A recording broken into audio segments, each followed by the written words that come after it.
Hello friends, स्वागत है हमारे यूट्यूब चैनल एसएल स्टडी पर। Madhya Pradesh daily current affairs में आज चर्चा करने वाले हैं 21 जनवरी करंट अफेयर्स की। दोस्तों, वीडियो के लास्ट तक बनी रही। क्वेश्चन आपकी व्यापक के सभी एग्जाम के लिए वेरी मोस्ट इंपॉर्टेंट होने वाले हैं। पीडीएफ के लिए हमारे टेलीग्राम ग्रुप ज्वाइन कर सकते हैं, जिसकी लिंक आपको डिस्क्रिप्शन में मिल जाएगी।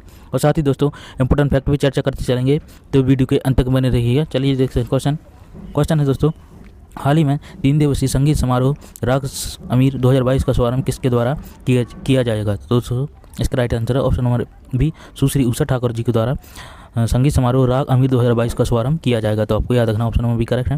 डिटेल में चर्चा करें दोस्तों, तो पर्यटन, संस्कृति और अध्यात्म मंत्री सुश्री उषा ठाकुर इंदौर घराने के मूर्धन्य गायक उस्ताद आमिर खां की स्मृति में इंदौर में रविंद्र नाट्य गृह संगीत समारोह राग अमीर 2022 का शुभारंभ करेंगे। उस्ताद अलाउद्दीन खां संगीत एवं कला अकादमी द्वारा हर वर्ष इंदौर में इसका आयोजन किया जाता है, जो कि दोस्तों 3 दिवसीय चले 21 से 23 जनवरी 2022 तक यह समारोह आयोजित होगा। आपको याद रखना है। इसके अलावा दोस्तों, बात करें इंपॉर्टेंट फैक्ट वन है, तो दोस्तों संगीत उस्ताद अलाउद्दीन खां संगीत अकादमी जो कि भोपाल में है, इसकी स्थापना दोस्तों 1979 में की गई थी, और जो कि दोस्तों महत्वपूर्ण समारोह आयोजित करती है। आपको याद रखना है, जिसमें कि दोस्तों चक्रधर नृत्य समारोह, उस्ताद अलाउद्दीन खां संगीत समारोह जो कि मेहर में आयोजित होता है, और उस्ताद आमिर खां समारोह जो कि इंदौर में होता है। तो ये मुख्य आयोजन इसी के अकादमी के द्वारा आयोजित किए जाते हैं। तो आपको याद रखना इंपॉर्टेंट दोस्तों। और इसके अलावा दोस्तों, इसके निदेशक हैं श्री जयंत माधव विषय जी। तो आपको इतनी इंपॉर्टेंट बातें याद रखनी। नेक्स्ट क्वेश्चन है, मध्य प्रदेश सरकार द्वारा मास्क की ही है जिंदगी अभियान कब से शुरू किया गया है? तो दोस्तों,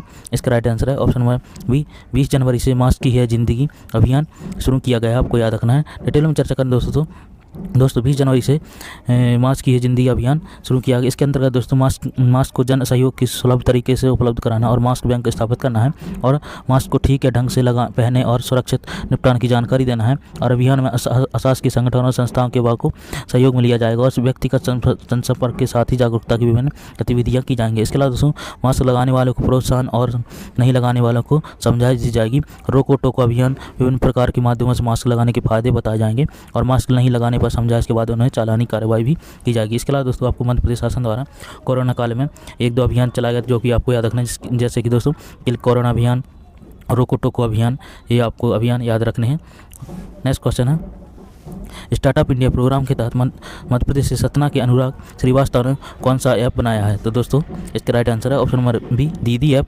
सतना के अनुराग श्रीवास्तव ने यह ऐप बनाया है, जो कि महिला सशक्तिकरण से संबंधित है। आपको याद रखना है। डिटेल में चर्चा करें दोस्तों, स्टार्टअप इंडिया प्रोग्राम के तहत पीएम मोदी के आह्वान से प्रेरणा लेकर सतना के युवा ने महिला सशक्तिकरण की दिशा में कमाल कर दिया है, और खुद पीएम मोदी ने उससे बात कर उन्हें सराहा, बल्कि उन्हें नीति सिफारिश टीम में भी शामिल कर दिया है। और सतना की रामा विहार कॉलोनी में निवासी सॉफ्टवेयर इंजीनियर अनुराग श्रीवास्तव ने यह बहुभाषी ऐप बनाया है। यह ऐप महिला को अवसर देकर उन्हें सशक्त बनाने के लिए डिजाइन किया गया था, इसलिए इसे अनुराग ने दीदी का नाम दिया था। आपको याद रखना है। इसके अलावा यह अंग्रेजी और हिंदी सहित अलग अलग भाषा वाला ऐप बीमा तथा वित्तीय उत्पादों के लिए एक POS यानी पॉइंट ऑफ सेल फिलहाल में मुंबई में रहकर अपना व्यवसाय कर रहे अनुराग बताते हैं कि इस ऐप को भारत के 723 जिलों में लॉन्च किया जाएगा। इसके जरिए पहले चरण में 2.6 लाख महिलाओं को रोजगार से जुड़ सकेंगे। इसके अलावा दोस्तों, आपको और भी ऐप याद रखने हैं, जो कि मध्य प्रदेश शासन द्वारा चलाया गया, जो कि निष्ठा विद्युत मित्र ऐप दोस्तों, आपको याद रखना है। और इसके अलावा दोस्तों, दीदी वाहन सेवा प्रेग्नेंट लेडी की झाबुआ में चलाई गई थी। तो आपको ये याद रखना है, कन्फ्यूजन नहीं होना है। चलिए बढ़ते हैं। नेक्स्ट क्वेश्चन है, हाल ही में किस राज्य ने घरेलू हिंसा की पीड़िता के लिए सहायता योजना की मंजूरी दी है? तो दोस्तों, इसका राइट आंसर है ऑप्शन नंबर ए, मध्य प्रदेश सरकार द्वारा राज्य में घरेलू हिंसा की पीड़ित महिलाओं की सहायता योजना की मंजूरी दी है। आपको याद रखना। डिटेल में चर्चा करें तो मध्य प्रदेश में घरेलू हिंसा से पीड़ित महिलाओं के लिए 40% क्षति पर 2 लाख और इससे अधिक पर 4 लाख न्यायालय में प्रकरण होने पर आवागमन के इलाज की व्यवस्था भी की जाएगी। तो आपको इतने इंपॉर्टेंट निर्णय याद रखना है दोस्तों। बढ़ते हैं। नेक्स्ट क्वेश्चन है, हाल ही में राज्य मंत्री परिषद ने कौन सी नीति का अनुमोदन किया है? तो दोस्तों, इसका राइट आंसर है दोस्तों ऑप्शन नंबर सी, यानी इन दोनों समग्र आबकारी नीति 2022-23 और हेरिटेज मंजूरी नीति 2022, इन दोनों नीति का अनुमोदन किया है। आपको याद रखना है। डिटेल में चर्चा करें दोस्तों, तो मंत्रिपरिषद ने वाणिज्य कर विभाग द्वारा 2022-23 हेतु प्रस्तावित समग्र आबकारी नीति तथा मध्य प्रदेश हेरिटेज पारंपरिक मदिरा नीति 2022 का अनुमोदन किए जाने का निर्णय लिया है, जिसकी प्रमुख बिंदु दोस्तों मदिरा की फुटकर विक्रय दरों में लगभग 20% कमी लाकर व्यवहारिक स्तर पर लाया जा सकेगा। और दोस्तों, और इसके बारे में और इम्पोर्टेंट बात चर्चा करते हैं। तो दोस्तों हेरिटेज मदिरा नीति जो कि महुआ से बनी मदिरा की पायलट परियोजना की अनुमति दी गई है। इसके बाद ही मंत्रिमंडल की उपसमिति के सामने प्रस्तुत किया जाएगा और 2022-23 में नए लाइसेंस की स्वीकृति शासन द्वारा निर्धारित मापदंडों के अनुसार कलेक्टर स्तर से ही की जाएगी, तो आपको याद रखना है। और इसके अलावा दोस्तों इंदौर, भोपाल, जबलपुर, ग्वालियर में चैनल सुपर मार्केट में फिक्स लाइसेंस फीस पर वाहन विक्रय के काउंटर संचालित करने के लिए लाइसेंस जारी किए जा सकेंगे। तो आपको इतने इंपॉर्टेंट फैक्ट याद रखने हैं दोस्तों। अब बात चर्चा कर लेते हैं कल की करंट अफेयर्स की रिवीजन की। तो दोस्तों 22 जनवरी करंट अफेयर्स की रिवीजन करते हैं। क्वेश्चन है, हाल ही में इंदौर के किस स्टार्टअप को बिजनेस प्रोसेस मैनेजमेंट श्रेणी में राष्ट्रीय अवार्ड दिया गया है?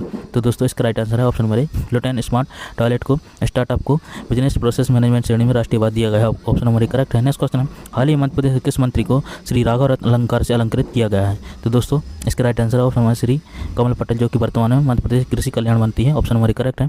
नेक्स्ट क्वेश्चन है, विमुक्त घुमक्कड़ एवं अर्धुमक्कड़ जनजाति कल्याण विभाग का नाम बदलकर क्या रखा जाएगा? तो दोस्तों इसका राइट आंसर है ऑप्शन नंबर सी, घुमंतु एवं अर्धुमंतु जनजाति विभाग इसका नाम रखा जाएगा। ऑप्शन नंबर सी करेक्ट है। नेक्स्ट क्वेश्चन है, प्रसिद्ध कथक नर्तक पंडित बिरजू महाराज जी को मध्य प्रदेश सरकार द्वारा किस सम्मान से सम्मानित किया गया है? तो दोस्तों इसका राइट आंसर है ऑप्शन नंबर ए, राष्ट्रीय कालिदास सम्मान से यानी पंडित बिरजू महाराज जी को सम्मानित किया है, जिनका हाल ही में निधन हो चुका है, आपको याद रखना है। ऑप्शन नंबर ए करेक्ट है। नेक्स्ट क्वेश्चन, हाल ही में जाने माने गीतकार इब्राहिम अश्क का निधन होगा, इनका जन्म मध्य प्रदेश के किस जिले में हुआ था? तो दोस्तों इसका राइट आंसर है ऑप्शन नंबर सी, मंदसौर जिले से संबंधित रखते हैं इब्राहिम अश्क जी। ऑप्शन नंबर सी करेक्ट है। तो नेक्स्ट दोस्तों आज कल आपसे क्वेश्चन पूछा था, प्रसिद्ध कथक नृत्य पंडित बिरजू महाराज जी को मध्य प्रदेश सरकार द्वारा किस सम्मान से सम्मानित किया गया है?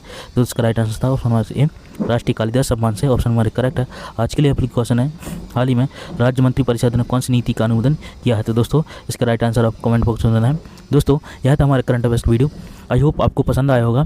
ऐसे इंपॉर्टेंट करंट अफेयर्स के लिए हमारे चैनल को सब्सक्राइब कर लें, वीडियो को लाइक जरूर करें दोस्तों, अपने दोस्तों के साथ शेयर जरूर करते रहें। चलिए मिलते हैं नेक्स्ट वीडियो में ऐसे important current affairs. Thanks for watching. Vande Mataram.